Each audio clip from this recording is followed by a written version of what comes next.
We are going to record this, but welcome. Hello, everyone. My name is Enrique Aguayo.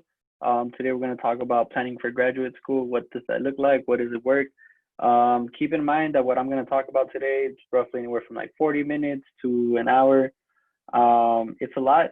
Applying to graduate school is a process. Getting into graduate school is a process. Being ready for graduate school, it's a process. Towards the end, I'm going to talk about the McNair Scholars Program. It is about a 2 year, 2.5 year, 3 year commitment, and I'm going to try to condense that whole program to a 1 hour conversation. So if there's things that you're like, I wish we would have known more about, or if at any point y'all have questions, feel free to just say it. I'm really envisioning today, this next hour together, to be a conversation. I use the word plática in there somewhere. Again, we're a small group, so just if anything you're like, that doesn't quite make sense, or can you say more about that? Throw it in the chat or just unmute yourself, ask a question. This is by no means just like me talking at y'all. I am going to present a lot of information, but again, if you have any questions, feel free to let me know. A little bit of context about myself. I'm a first generation everything. My parents did not make it past elementary school, middle school, high school, none of that. So applying to college and everything from applying to college, from applying to a master's to now being a third-year doctoral student here at UT studying counseling psychology. It has all been very much a new experience. For sure, I did not do this on my own in any means. It's asking questions, getting to know people, connecting with people that have done it. I've always said like getting to know people that have letters by the end of their name so that I can have the same ones. So that being said, if you have any questions, um, there really is no such thing as like stupid questions. I don't even like saying that. So just ask your questions. If something does not make sense, let me know. I'm the kind of guy so I'm in the counseling psychology program. I got a D in intro to psychology my freshman year. I applied as a criminal justice major into my undergraduate because I was scared of like misspelling the word psychology in one of my essays. So I definitely get the struggle. Again, we're all gonna experience different struggles, but that's okay. And also this is when we're talking about applying to graduate school and preparing for graduate school programs, keep in mind that they're all gonna be unique to yourself, your experience, and your education. So some people might give you different information, and the information that they give you might be right, it might be correct, but it's very much like that. Just because that worked for them, just because this may have worked for me, doesn't mean it's necessarily going to work for you, or that's going to be your experience. Especially if you're asking questions and you ask somebody like in the STEM field and you're in the humanities, your graduate school experience is going to be completely different, right? My slide could work. So today what we're gonna do is we're gonna talk about why go on to more school, right? Y'all are here at UT, you're already like working through this degree. So it's like why do we need more? We're gonna talk about the differences of programs, the differences of degrees, how to actually apply, what does the application process look like, getting in and getting paid. I'm sure y'all may have heard at one point it's like don't go to graduate school if you're not gonna get paid for it, or only go to programs that will give you full funding. And we're gonna talk about that for sure. And then we're going to close with talking about the McNair Scholars Program. So y'all are in a very similar structured program. Being in LLP, you will get some preference applying to be a McNair Scholar, but we'll talk more about that towards the end. So as we're getting started, I do have some questions for y'all. Like I said, I envision this being a conversation. So you're already getting one degree. If y'all can just share briefly, again, put it in the chat or unmute yourself, let's talk. Why is it that you want to go to graduate school? What are you interested in going to graduate school about? And I will say this, if your answer is I don't know, that's completely okay. If you're like, you know what, I'm trying to figure it out and I need 2 more years to figure it out, I think that's okay. Why not go to graduate school? What'll help you is also having some kind of direction, right? If you're like, I don't know, but I'm kind of interested in this and I want to see more about this job and this profession, that's where graduate school would definitely be a good fit. People are still figuring it out. No one really knows what they're doing with their life. I myself, I'm in here 3rd year, and I can tell you what I would like for me to happen when I graduate. I would like to be a full-time therapist, but can I sit here 100% tell you like this is what I'm doing with my life, with my career? Nope, I don't know, and that's okay. So going down the list, or anybody that feels comfortable or compelled to share, what's your major, and two, what are you planning on studying? Like, what is it that interests you in going into graduate school? I guess I can say something. My name's Nova. I'm a government major right now, third year, and I want to go to graduate school, like one to like help me in whatever career path I choose, and also because my mom has a master's degree, so I'm kind of, want to go pursue that path as well. And I'm thinking kind of about there's a like a joint degree program at UT with the LBJ School of Policy and the law school. So I'm kind of really looking into that program. Cool, cool. And we'll definitely talk about joint programs as well, for sure. We'll bring that up. Um, is it Tissa? Yeah, it is. Sorry. You're like, I put it in the chat so you wouldn't call me.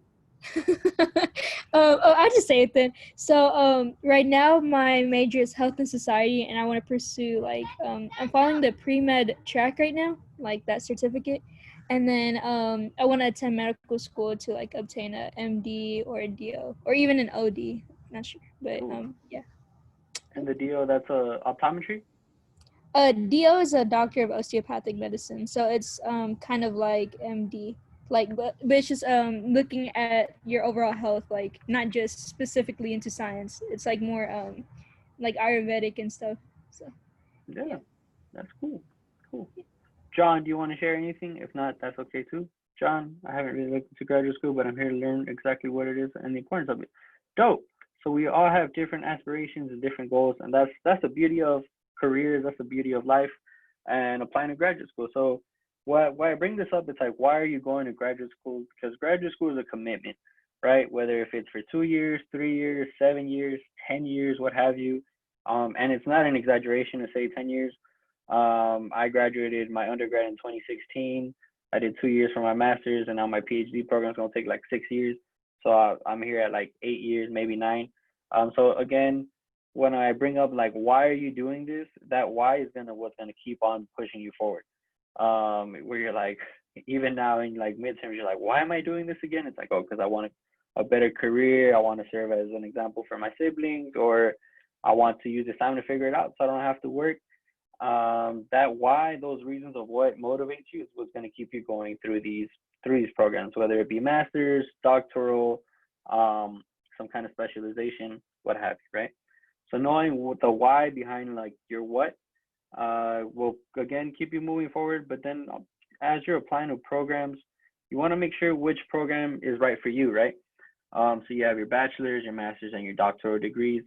And there's a lot of variety with all of these degrees. Like it is not just enough to be like, yeah, I'm in graduate school. Like graduate school means different things for everybody. If you're doing a PhD, is it research heavy? For like psychology, you can get a doctorate in psychology, society, law degrees. So they have the doctorate in jurisprudence, so it's a JD. Medical doctor is an MD. You can get a doctorate in education. So if you're going straight into, if you're trying to go straight into a PhD program, which a lot of like medical field models tend to be that route, you go either for the MD or like the MD PhD dual programs. So you're getting two doctoral degrees for one, right? So you're dual enrolled in two different programs so that you can get those degrees. Is your graduate degree going to be a terminal degree versus a non-terminal degree? I use examples of like PA school. It's technically not a master's. It's technically a professional degree. It's just like you're there. Or like social workers. If you want to be a social worker, you could do it with your undergrad, but a terminal degree is actually a master's in social work. You can get a PhD in social work, but usually those folks are more so trained to like train other social workers or to be professors in higher ed institutions. For example, LSSP, so a licensed school psychologist, a licensed specialist in school psychologist. Those are folks that got a graduate degree. It's not exactly a master's degree. It's a graduate specialization in that field, but they're not allowed to call themselves school psychologists. A school psychologist would be somebody that has a PhD. So again, two different kinds of professionals in a very similar field, lots of overlap, but their degrees are different. Something here at UT that I think is like fairly common, somewhat common, are like 4+1 programs to see if you can do them as you're enrolled in an undergrad. You're actually taking a master's level course. So instead of a traditional 2 to 3 years master's, you would do the 4+1. So usually you'll see those in like public policy, There's one in accounting for sure. Usually engineering might offer that as well. So those programs, you're already enrolled at the university and you're continuing what you're already learning. So just being aware of, am I going to be doing research in graduate school, or is it more of a practitioner-based program? My personal experience during my master's in higher education, there was two different tracks you could have taken. You could have taken research one and research two, or you could have done an extra internship.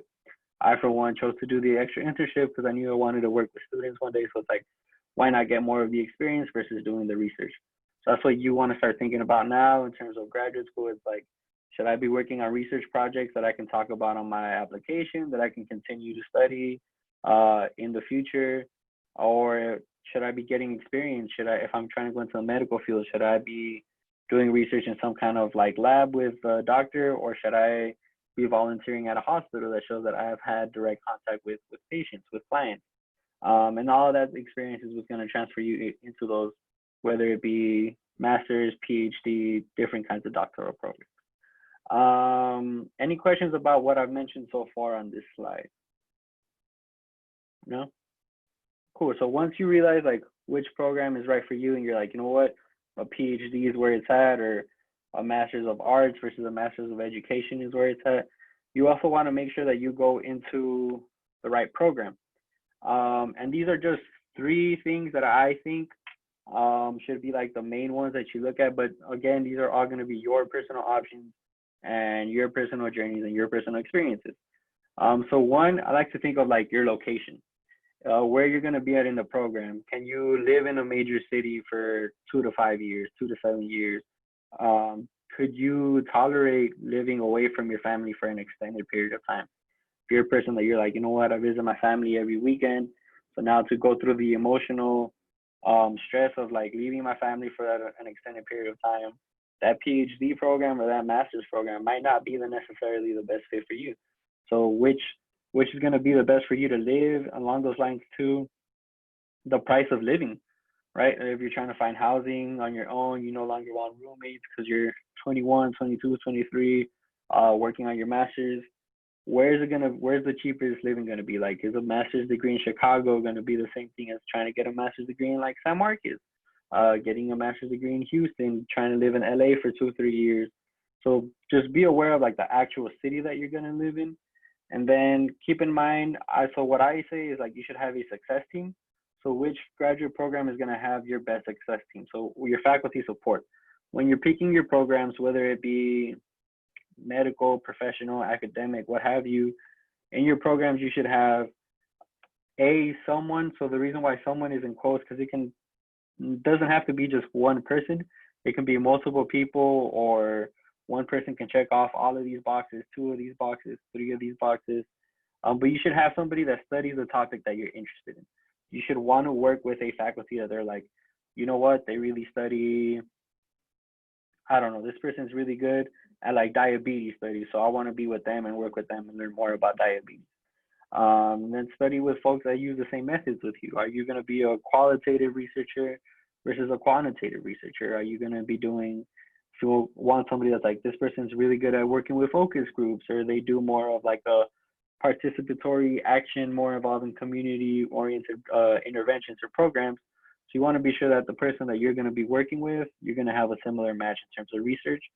Whether that be, again, qualitative, you should be able to have the same conversation. And also with all of your writing, right? Somebody is going to be able to give you feedback with your career. Somebody is going to be able to give you like, what I put in there for like strategic planning and feedback, meaning like, hey, maybe you should do an internship here versus doing an internship there. If your career is to do a postdoc, so a postdoc is something, it's like a program that you do after you graduate, right? Like the name implies, like a postdoctoral degree. And for there, you're either writing or you're doing research, or you're doing some kind of practice, more of those further specialized, which you already specialize in your master's. And then you should also have someone, whether that be your mentor, an academic advisor, or just a coworker that you have that will help listen to you for your personal needs, right? And not necessarily to like extend to be like, they should be your therapist, but more so, sometimes there's going to be some issues. You might butt heads with your advisor and you're like, I need to vent about my advisor. You're not going to go to your advisor to butt heads about that. And what I mean by that is usually when you apply into a master's program, specifically if you definitely go into a doctoral program, you're going to apply to work with someone. You want to be under the mentorship and guidance of someone that's part of your, I guess you can say, agreement of when you apply to graduate school. And then lastly, which program is going to give you the best financial support? So a master's, they're typically not funded, right? You might find a fellowship here and there. Usually those are like in the field of like public health or like a nurse practitioner model for master's programs, but it's very few programs that actually offer you funding for a master's. Where you can look for like leverage or opportunities is that there are programs that will offer you in-state tuition. So they'll offer you like a job on campus or a job in their office or in their program somewhere, and you'll get offered in-state tuition. So that way you're paying at least half of what the program would be offering you. And doctoral programs typically offer some level of funding, and we'll definitely get into details about this in the next slide. But I'm sure y'all may have heard at one point the idea of like, don't go where you're not going to get paid, specifically for PhD programs. The vast majority should offer you something, and there are a good handful of programs out there where you can be fully funded to be a student. Funding definitely looks different as a master's student versus a doctoral student, but as a graduate student in general, the idea of like loans and student loans and living off of your loans is a little bit different than what it is in undergrad for sure. Any questions about this slide or anything that I mentioned? No? Cool.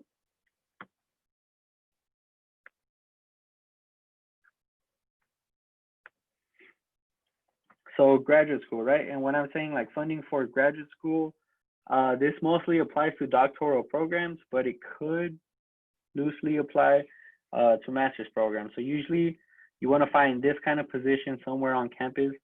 The ideal would be to get a fellowship. So fellowships are for students that they're basically just funded for anywhere from 2 years, 3 years, 4 years, 5 years, where they just get money for being a student. Teaching assistantships. So similar to y'all have your classes and you have your TAs that are typically masters or doctoral students.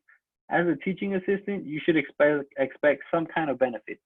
There should be some kind of tuition reduction, or maybe even complete tuition coverage. Hopefully you're getting some kind of health care, and hopefully you're getting some kind of stipend. So with a graduate assistantship and a teaching assistantship, depending on the institution, depending on the department, depending on the program, you can get some combination of all three meaning healthcare, a living stipend, and tuition coverage. What you should aim for if you don't get a full fellowship, which again just gives you money for being a student, you can be a graduate research assistant. So typically a graduate research assistant will give you all three.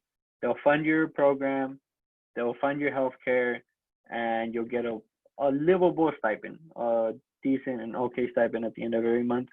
And ultimately, loans are still offered at the graduate level, whether it be your master's or your doctoral level. Where it's a little bit different is the idea of like subsidized versus unsubsidized loans. For masters, it's all going to be unsubsidized. So once you're in graduate school, whether it's a master's or a doctoral, your loans are going to be gaining interest while you're there. So it's in your best interest to try to find alternatives to loans, but you do have the loans as an option. The FAFSA doesn't go away just because you graduated from your undergrad. You have to do it every year. And it follows you. Yeah. Any questions about the funding piece? No? Cool. And let me just show you an example. These are just two examples that I have here for what a fellowship is, what it looks like. Because there's fellowships that are offered through the university, and there's also like external fellowships, and there's plenty of external fellowships. I only brought two as an example. So this is actually, let me backtrack. So this is an external fellowship. So this is something like the Soros or Paul and Daisy Soros Fellowship for New Americans. Here they offer up to $90,000, and they break that down per year for the program. So they require that you'd be doing research, that you'd be enrolled in a doctoral program, and more than likely attend the conferences that they ask you to attend. But for them, it's just giving you money to be a student. They're supporting your doctoral funding. I don't think there's actually any kind of requirement in terms of like which kind of program that you're involved in, whether it be like a MD, JD, or PhD. So this could be something that could be of interest for y'all to apply to. So the Paul and Daisy Soros Fellowship. But then there's differences in like this is what is considered an internal fellowship. So for example, the University of Wisconsin Madison, they offer 4 years of funding with stipend, with benefits for their students. This is specifically for students enrolled in the College of Education, ed policy, ed research, educational psychology, counseling psychology, so more liberal arts, education, social science focused. But then that program, those students that would get lucky enough to get that funding, they're going to be in a PhD that's going to be fully funded, right? So it's like the idea, that idea is rarely heard in graduate school, in undergrad, I should say, like usually you call it like, oh, a full ride. And it's very similar here in graduate school in doctoral programs. So again, the idea of graduate school being expensive, it's true, it's there. You can end up getting loans, but you can also getting it fully funded. Somebody else can pay for it. So that should be your goal. That should be your option. That should be something that you negotiate come interview time, come time for you to like actually apply. And once school start admitting you and you're going back and forth, that's something that you can leverage. You're like, how does funding look at your university? This university is offering me X amount of money. What do y'all offer me? So it's definitely okay. It should be expected. And I definitely encourage that you talk about funding with not professional, future professors, future advisors, should you go into their program. Questions here about anything on this slide? No? Cool. So it's one thing, it's like, all right, cool. I know the program, I know which funding looks like. Typically, I use the word like typically loosely, this is what most applications are going to ask for. So they're going to ask for some form of written documents. A lot of programs use the terms interchangeably for your statement of purpose, your personal statement, a letter of intent, or a diversity statement. So they'll ask for some version of that. Some programs will ask for a writing sample. So a writing sample could be something that if you did research and you got that published, that would be a good example of a writing sample. If you did research in a lab, but you did a substantial piece to it, so if you were the first author on an article, that would count as a writing sample. Or if you have just like a really good paper that you did for a class, that you got an A, you put in a lot of effort, it was very much like a cumulative project, that would be a good item to use for your writing sample. But for your statement of purpose or your personal statement, they want to basically read three things. So it's like, why are you interested in graduate school? Why are you going to be successful in graduate school? And why this program is the best fit for you. So the why are you interested in graduate school? So it's like, here you should be very narrative. Tell your story of all the experiences that you've had. So you can be like, in undergrad, I volunteered at these hospitals and I really saw that I wanted to be like the medical doctors. And for that, I need more graduate school, right?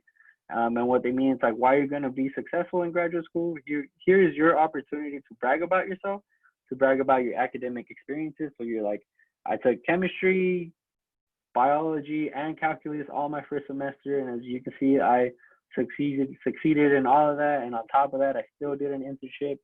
I was still involved in student orgs. And because of that, I should be in this graduate program, right? And again, I'm giving you a very condensed version.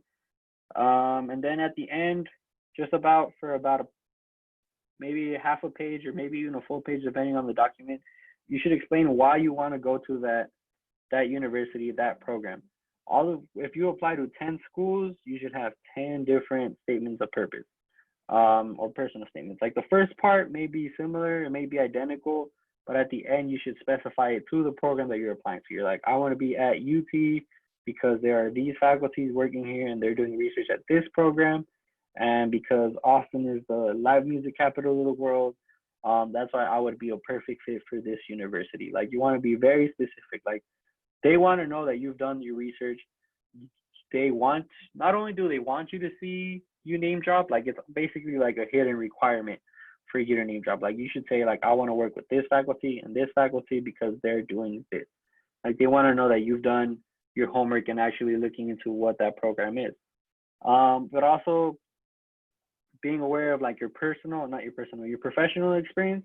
Like, are they asking for a resume or a CV? CV, some people will call it a curriculum vitae or curriculum vitae. I say vita. So curriculum vitae or CV, it's basically your extended professional experience. Everything from your research interest, if you have any kind of global experience, if you've done presentations at a conference, did you do like a poster? Did you present a paper? Any kind of relevant volunteer experience, or if you have relevant work experience, all of that should be on there. If they're asking for a resume, then you would want to follow the standard 1 or 2 pages for a resume. But if they let you to submit a CV, then there's really no standard or given page length. For y'all coming out of your undergrad, it can be anywhere from like 2 to 3 pages, maybe 2 to 4. I'd be surprised if you're submitting a 4-page CV at this point in your career. But there is no standard. There is a standard of like what should be on it and how they look like and what it's writing, like how are they written. But for a resume, you'll hear like the standard like 1 page, maybe maximum 2. CV, it's your opportunity to expand. Letters of recommendations. Most programs are gonna ask for 3. Some programs might throw a curveball at you and ask for 4. So that's something to be aware of by the time that you're applying and looking into programs. And what it means there by asking for good letters versus bad or flat letters. So people will say like, hey, you should get a letter from like a tenured professor. A full professor is going to carry you farther for getting recommended in graduate school. But let's just say you ask a full professor, 100% tenure, they've done research, they're really impressive at this university for a letter of recommendation. But all they can say is, this student took my class and they got an A, they didn't really speak much, right?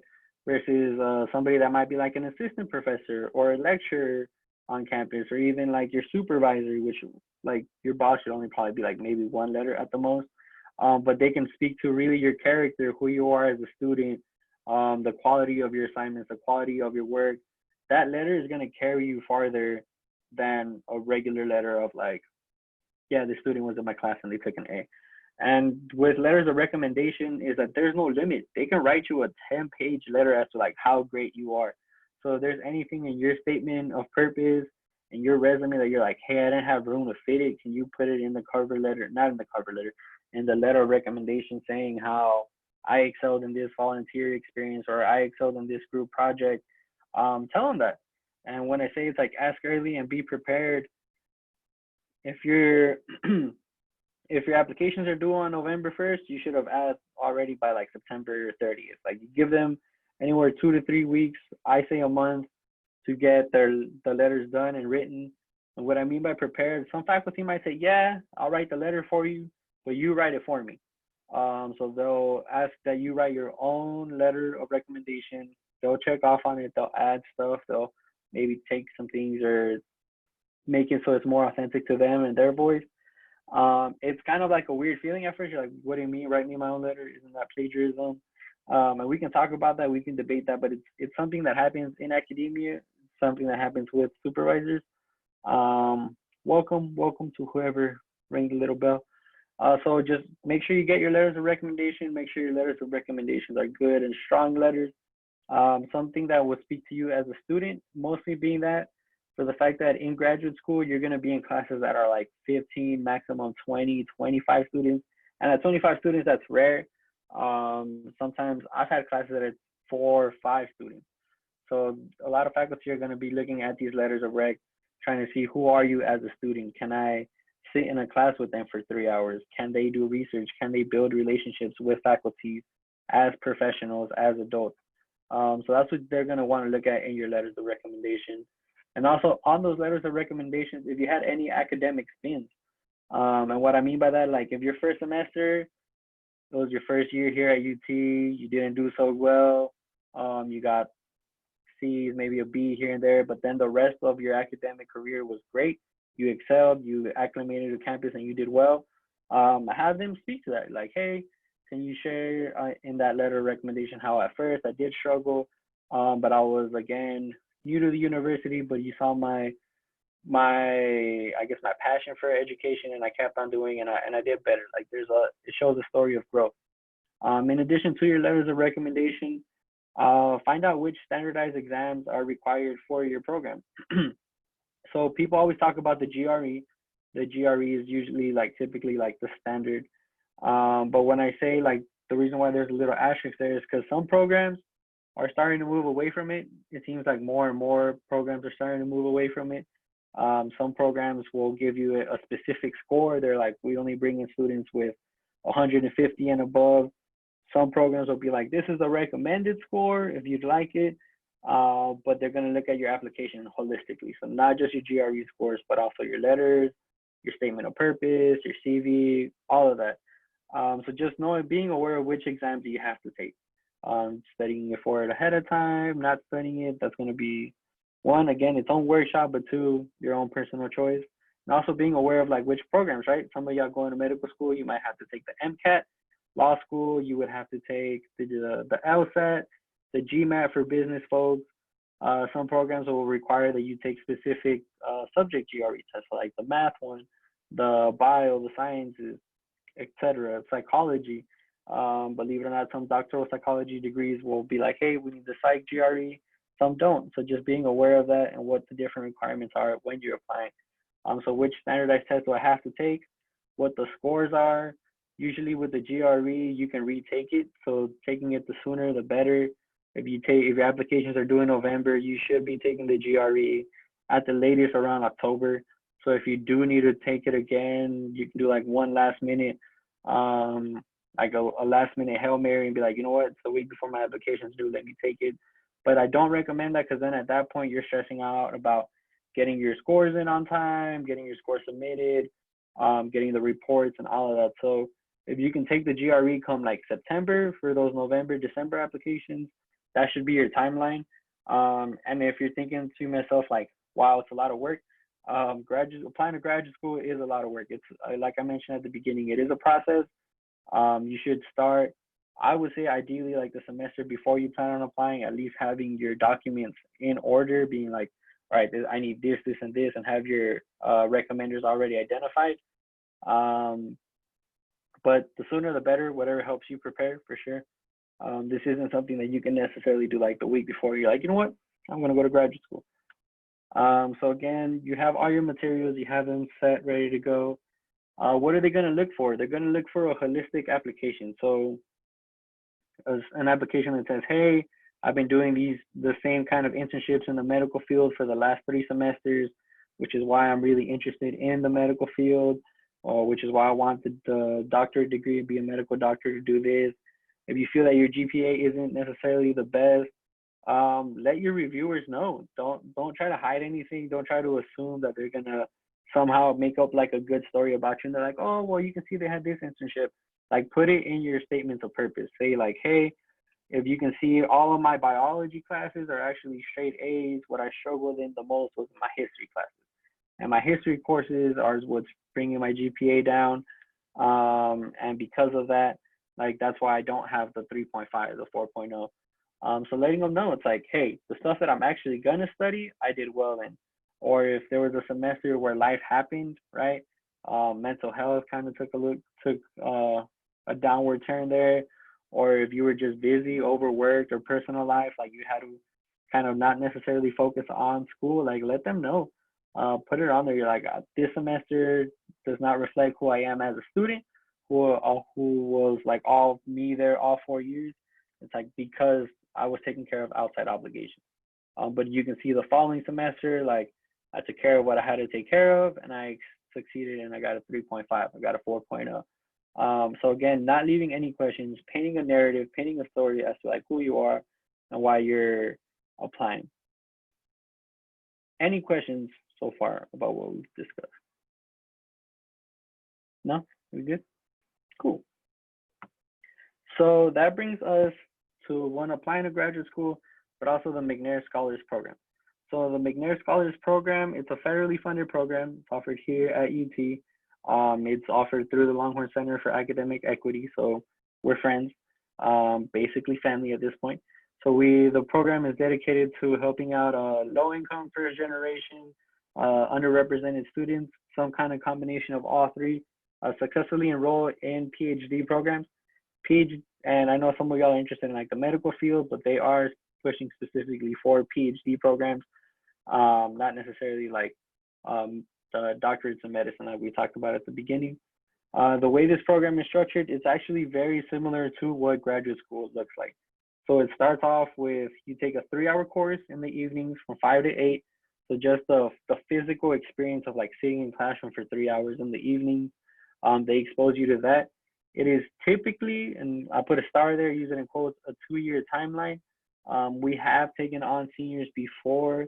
They miss out on some of the options, but it still manages to work. But the way the program is structured, the way it typically works is your junior year, you'll take a 3-hour research methods course.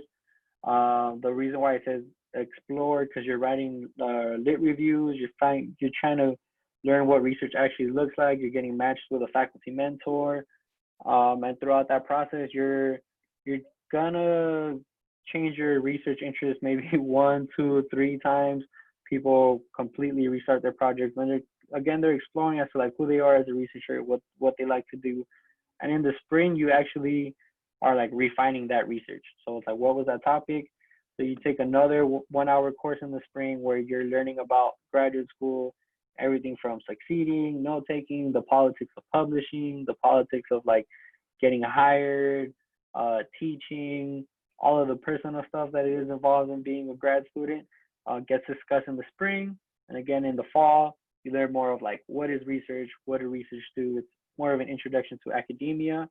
And in the summer, you do a summer research institute where you're actually putting that research that you have already been planning for a year in a place where you're gathering data, you're presenting at conferences, you're trying to get that published. And we also offer GRE prep. And throughout the whole summer, you're learning all the qualitative methods, the quantitative methods, the little do's and don'ts in the GRE. We pay for your GRE. Everything I'm talking about is not only a free program, but you actually get paid to be a McNair student. I can't give out exact numbers because I don't know them off the top of my head, but you'll get funding for summer. I think it's about $2,000 to do the Summer Research Institute. You get funding to complete this whole summer research project that we're talking about. If you write it from start to finish and you submit a manuscript, you will get $600 for submitting that paper. And then at the end, in the following fall, you'll take a 1-hour teaching academy course. So there in that class, you're learning how to get comfortable talking about your research in a way that could be understood outside of academia.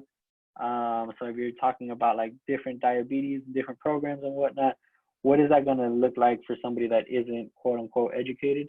So you're making your research more accessible to folks out in the community. And we offer workshops very similar to this, faculty and graduate student mentors. So you'll get matched with faculty here at UT. We're working on matching students actually nationally with McNair students. If you have to attend a conference to present your own research, McNair will fund that for you. If you get accepted into, let's just say, a school out in New York or a school out in California, and you have to do a visit out there, McNair will fund your flight. Hopefully you should get that funded by that university, but whatever doesn't get funded, McNair will cover those costs for you if you're seeking to apply to PhD programs. If you're visiting with faculty, they will fund that for you. Typically, so obviously this is like pre-COVID, but every summer for sure, we also take students out either to the West Coast or to the East Coast, so we let them see a whole bunch of different universities across the country. And all of this, again, not only is it like covered for you, but you also get money for being in the program. But the money shouldn't be the driving factor, just because the whole time of applying to graduate school, it's basically like taking an extra class every semester. And that's where we create that space, everything from like just sitting down together and writing those statements of purpose, writing a CV, prepping for the GRE, again, all of that, McNair's there to cover that for you. So just to recap, right, the process of applying to graduate school. So knowing why you even want to apply to begin with, what's motivating you to go into more school, and if the ambiguity of not knowing is what's pushing you, that's fine. But know it's like, what are you going to do so that you can know? The type of program, is it going to be a PhD, MD, OD, DO, terminal degree versus non-terminal degree, a master's versus some kind of like specialization or like a credential? Seeing what the programming requirements are. Do they all have the same GRE score? Do they all have the same application fee? Some programs, those applications can start anywhere from $60, $75 to up to like $100. There's really no standards. Universities basically charge whatever they want to charge for their applications. So knowing what's going to be their requirements at the time of applying, then also use your sources. Know that OCA's here. Not to like volunteer the LCAE staff, but I'm sure we are all open to helping students apply to graduate school. Y'all can contact me. I'm kind of obligated being the McNair graduate assistant. Definitely, I'm encouraging y'all to apply to McNair. That's why the second half of this was like a plug for the program. But use your resources. Again, this is a process. It takes community. It takes folks that have been through this to show you the way, to show you it's like, hey, this worked for me in my statement of purpose. Maybe you should do this, or this was my graduate experience. Maybe you should do this. That being said, in closing, do y'all have any questions or anything? I did want to leave y'all with this resource. So this is a book that came out about 2 months ago. I don't know the author. I'm not getting paid to do this. So I don't know her personally, but it's a field guide to graduate school. So everything from what's a dissertation to what a statement of purpose should say. There's templates in there. Everything from I'm thinking of contacting a faculty so that they can be my mentor. How do I even write that email to begin with? All of that is in this book. It is a very easy reading book for students. So strongly recommend it if you're interested in going into graduate school. And this one covers all kinds of programs. So definitely be good and a good tool for you to use. That being said, any questions or comments or anything about what we talked about, anything that may have like sparked an idea for y'all that you're like, you know what, I hadn't thought about this before, but I'm wondering, or anything really. I want to ask, so for the McNair Scholars Program, like I know that's like, for later on before you start graduate school or whatever. So like when would that when are you supposed to like apply for a program like that? Like usually it is like before junior year, because this one I remember you mentioning like the courses offered. Yeah, so the McNair Scholars Program, those applications are actually, if they're not live now, they will be by the end of this month. So if you can get your application in, are you a I'm sophomore? only a freshman. No, I'm only a freshman. Oh, cool. That's why Yeah, I'm asking. Yeah. I'm really glad you're here then. Yeah. We are also in the process of starting like a pre-McNair program for first and second year students so that they can get acclimated into this, but that's not finalized yet. But just keep us on your radar. So you're gonna be at the end of this year, your sophomore year, so that you can get accepted into like the following cohort because it's cohort based.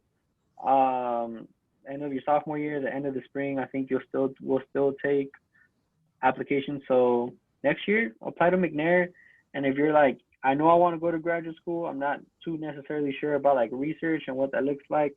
Then McNair is definitely the program for you. Like we spend the whole first semester, almost the whole year answering that question. You're like, what's my research gonna look like? So yeah. Yeah, for sure. Thank you so much. Yeah, definitely. I also had a question. Since the program starts during their junior year, and since like I'm already a junior, would I still be able to apply?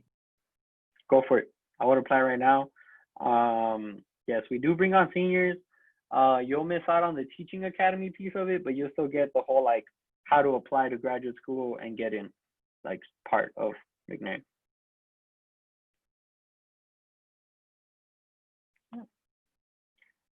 Anything else?